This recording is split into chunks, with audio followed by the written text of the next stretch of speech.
So, as we have been discussing,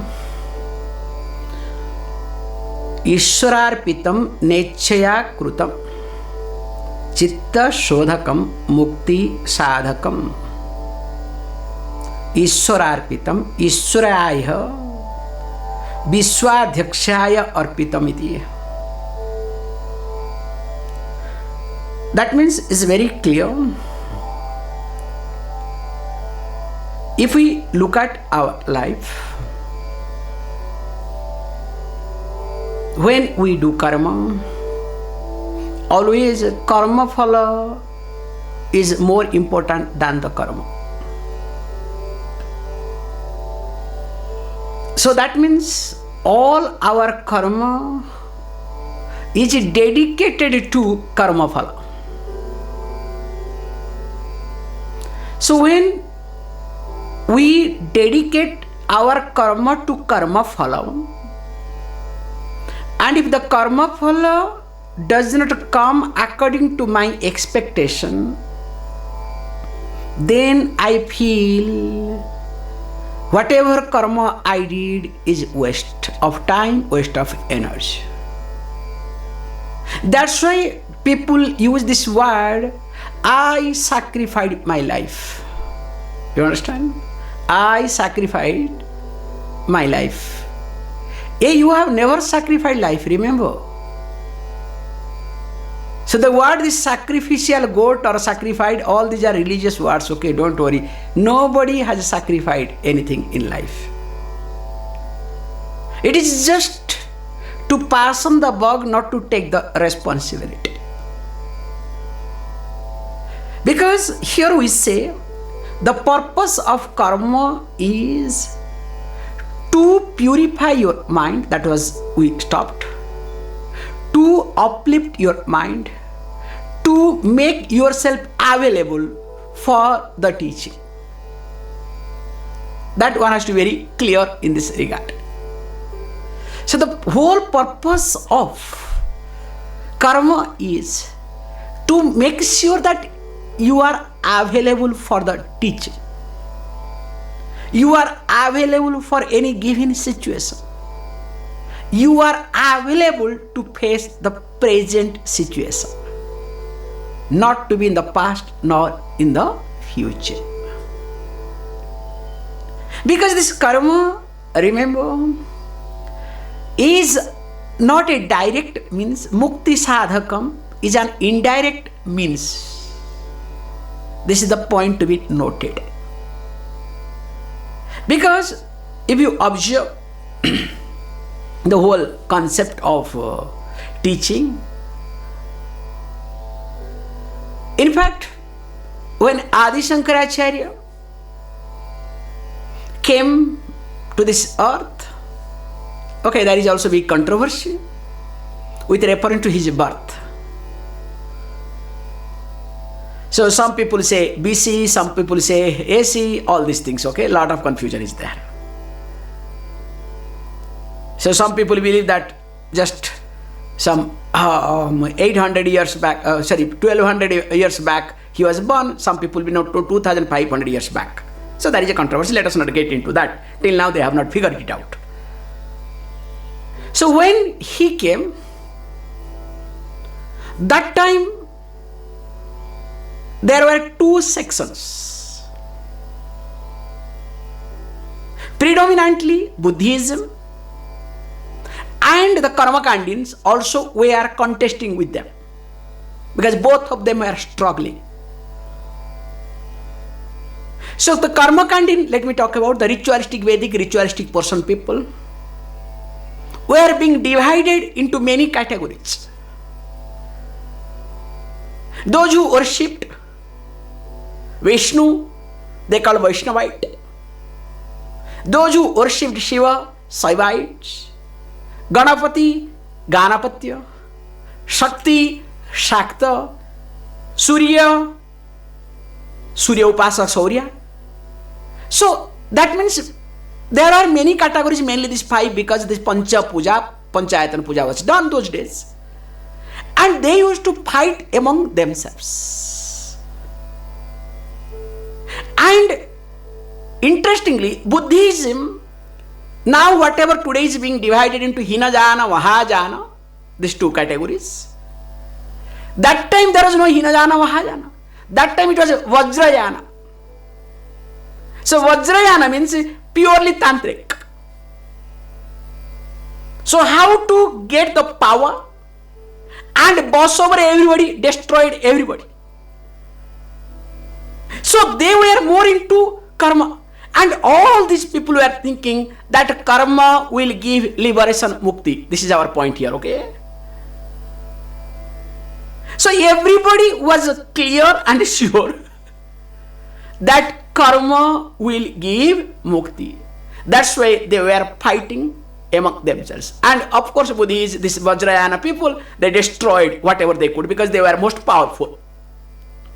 They burnt alive many people. They destroyed all the Vedic texts.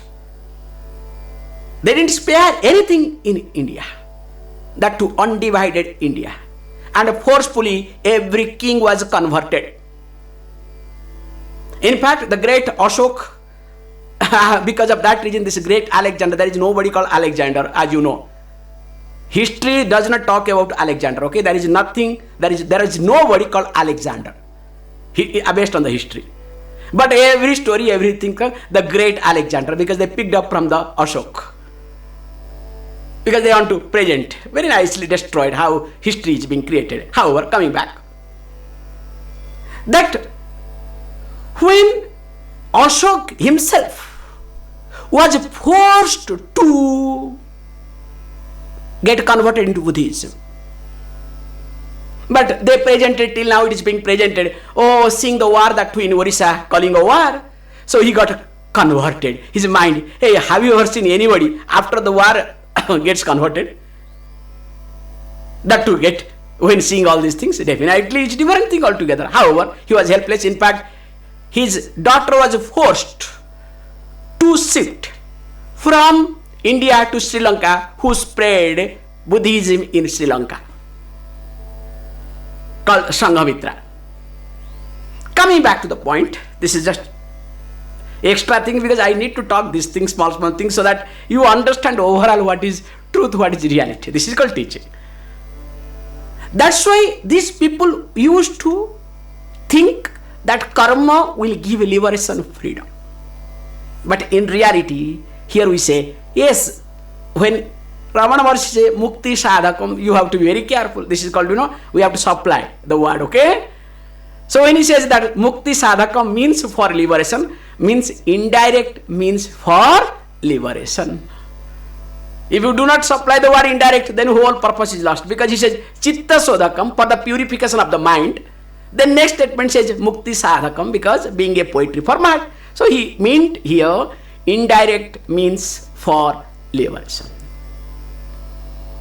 Now here you can see the karma theory works like this. Karma has to bring the result.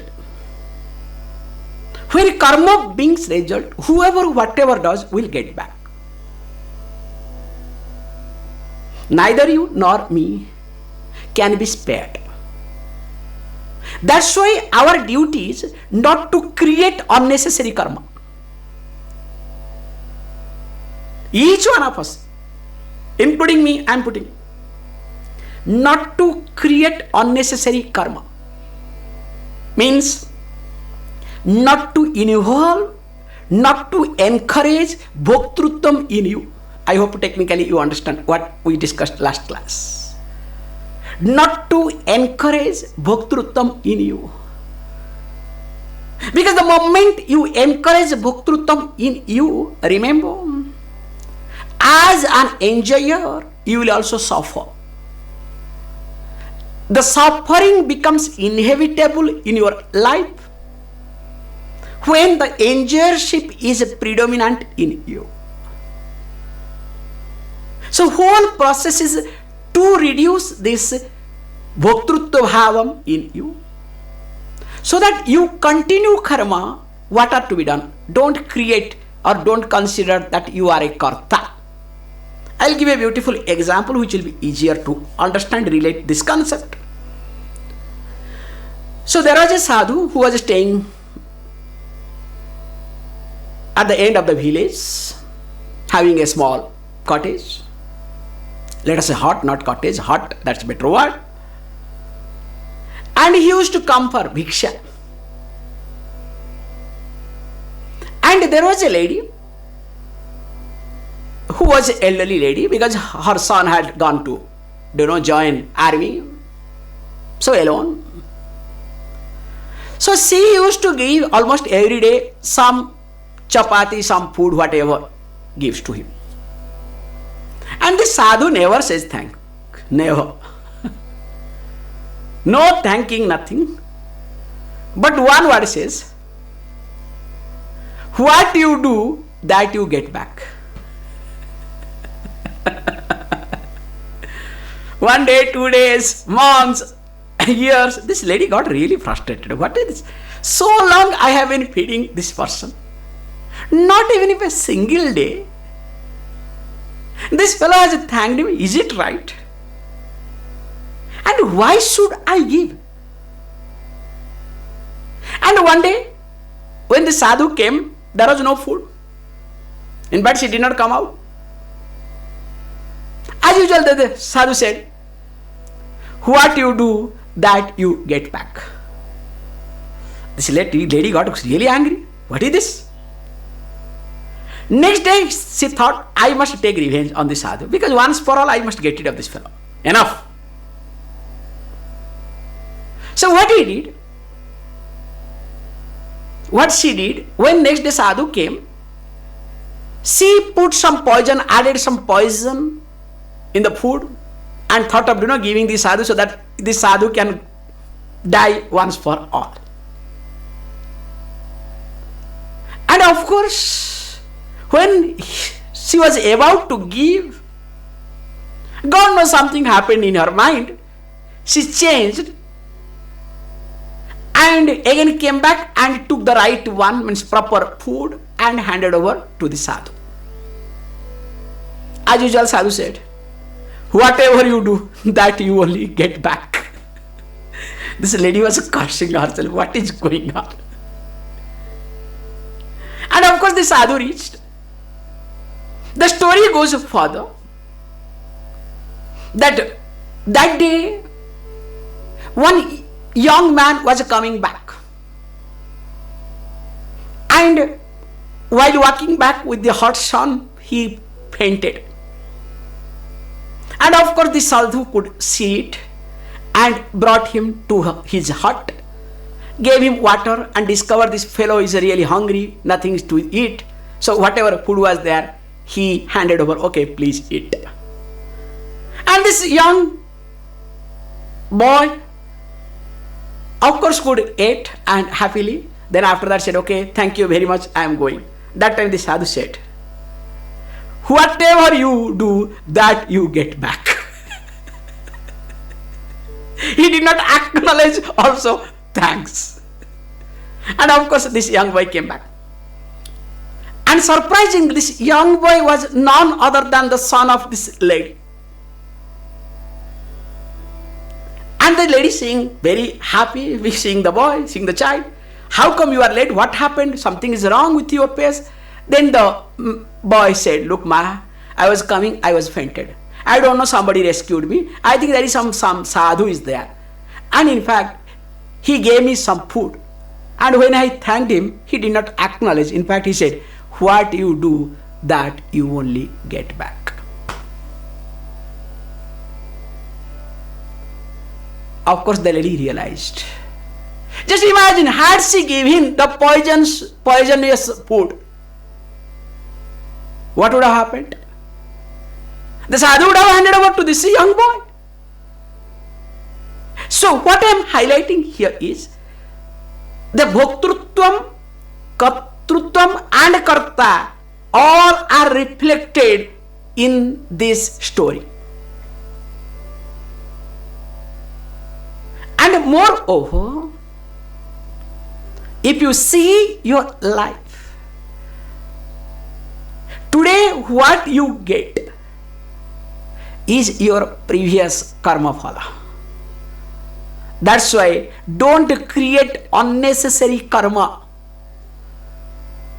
Try to minimize the account. You understand? Try to not to claim your account. You cannot minimize, impossible. You cannot, because you do not know how many accounts you have, okay?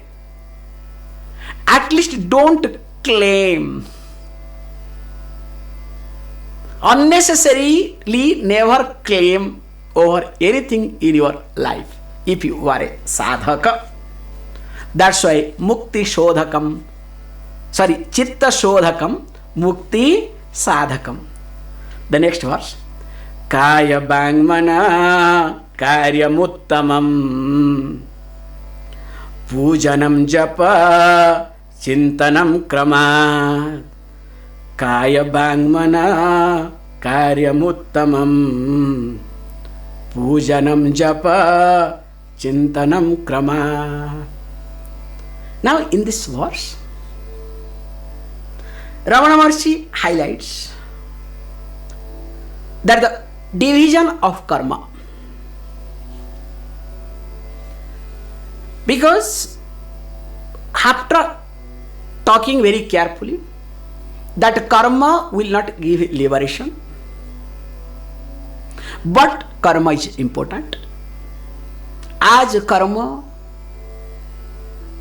becomes the indirect means of liberation, not direct means, by purifying your mind, not allowing tamas to take over you. Of course, slowly to overcome rajas by bringing God in life. So when it highlights this much, now says that, look, if you look at all the karma can be divided into three categories. What we call as Kayika, the karma, the action that is being done predominantly with the help of physical body,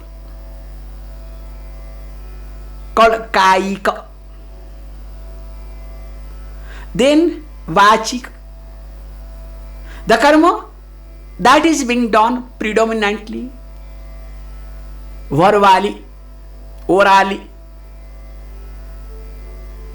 that is called Vachik.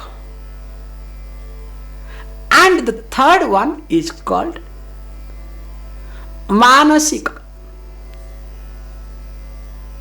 Manasika means the karma predominantly that is being done mentally. So that means physically, verbally or orally, and third one is called mentally. So if this is the point, he says Kaya Bang Manaha. So Kaya means body, Bak means speech, Manaha means mind. Karya Muttamam, interestingly, now here if we look at, they are more subtle and beneficial in order. The Kaya Karma, the karma related to physical body called Kaya Karma, is grosser than Bak Karma, the karma that is verbal. And Bak Karma becomes grosser than Manasika Karma. So that means it's very clear that as they are grosser, definitely the effect is less. That's why you can see that is how the development of human being, you can see, understand very carefully how this human being developed. In stone era, the physical strength was ultimate, because the more you are stronger physically, you boss over. Then came what? Orally. That's why everybody wants to talk, okay? That's why all politicians wants to talk. And of course, nowadays, in this digital era, everybody wants to talk in the YouTube, what do you call, in this Facebook and whatnot. Everybody wants to talk, but nobody listens. It's a very painful thing to know. I was observing, incidentally I can tell you, that maximum people watch YouTube 2 to 3 minutes. If your video is being watched for 3 minutes, that means you are successful, okay? Means people don't have that much patience.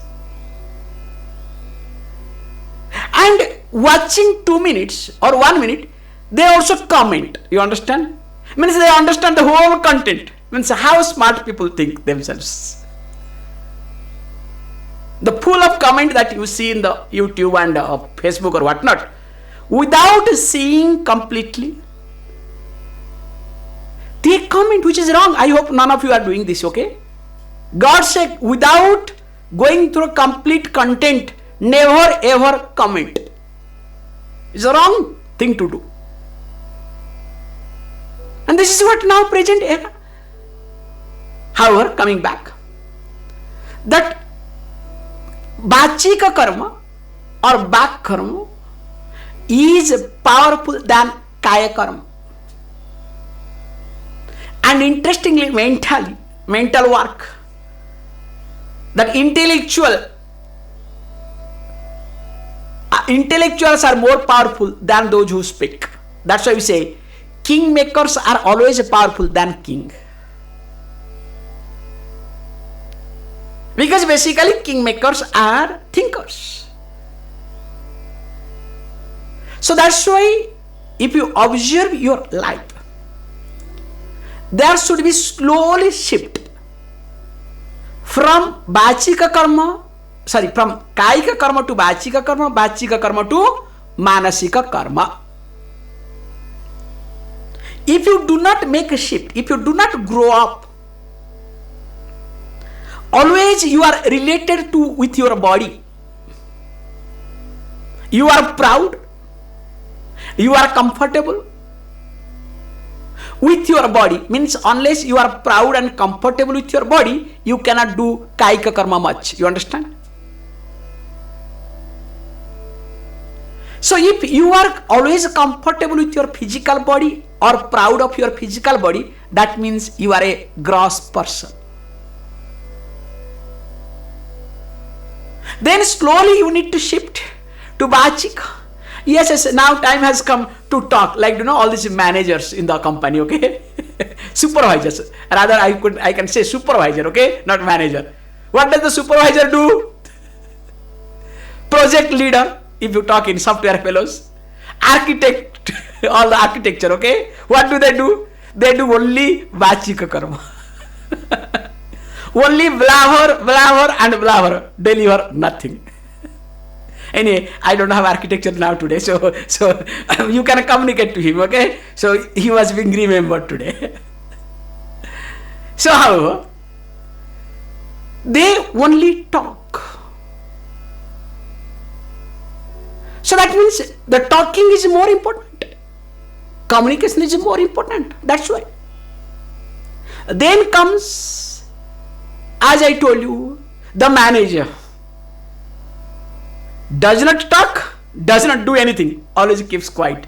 I hope you remember the pet shop story. And if you do not remember the pet shop story, I am in a mood of saying story, okay, let me say today, okay? And you know this pet shop story. So there is a pet shop, okay? Different type of animals were there, and that too, one section of, monkeys.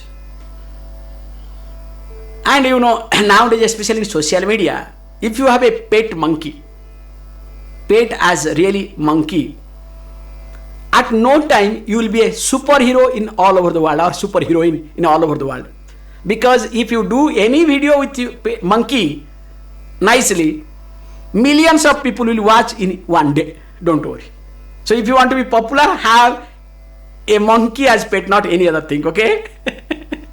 So this person thought of having a pet, and when he went, he was amused seeing the monkeys. He said, wow. So his interest became more stronger. So okay, why not to go for a monkey? So then, as he was looking at, first he saw first monkey, just some 1,000 euro. So he said, what is this? Just 1,000 euro? What is this?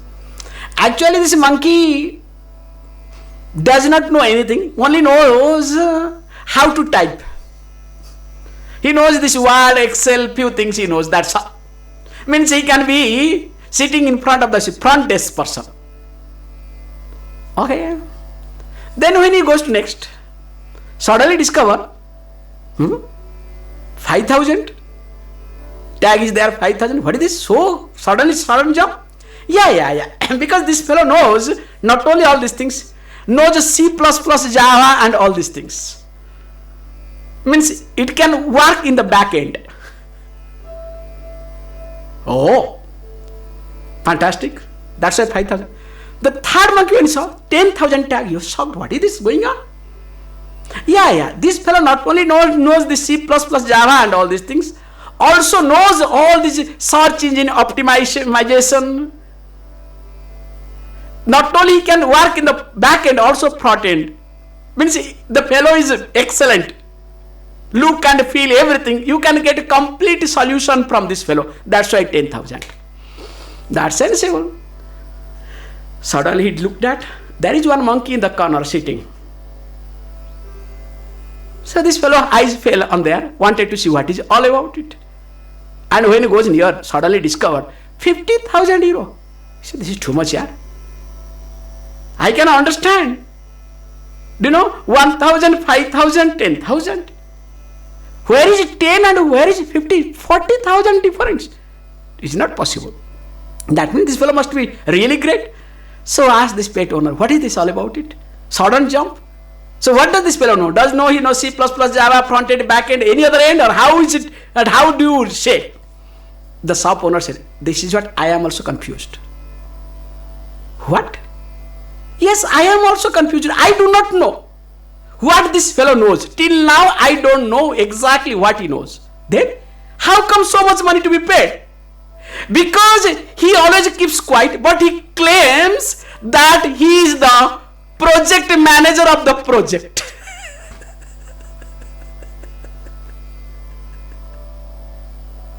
Coming back, you can see here, same thing, physical, oral and mental, okay? How it moves, how it works in life. That's why what you need to do, he shifts very carefully. Pujanam japa chintanam kramat. So the puja is called physical. Japa is called here oral. Chintanam means meditation, is called mental. So here we need to really understand, which he will talk in the next verse. We will see in details. So what is puja? Of course we have to add our points. We have to be very careful. So let us just read and we will see in details tomorrow. Jagat isadhi yukta sevanam ashtamurti bhrut deva pujanam. Jagat isadhi yukta sevanam ashtamurti bhrut deva pujanam. Please close your eyes.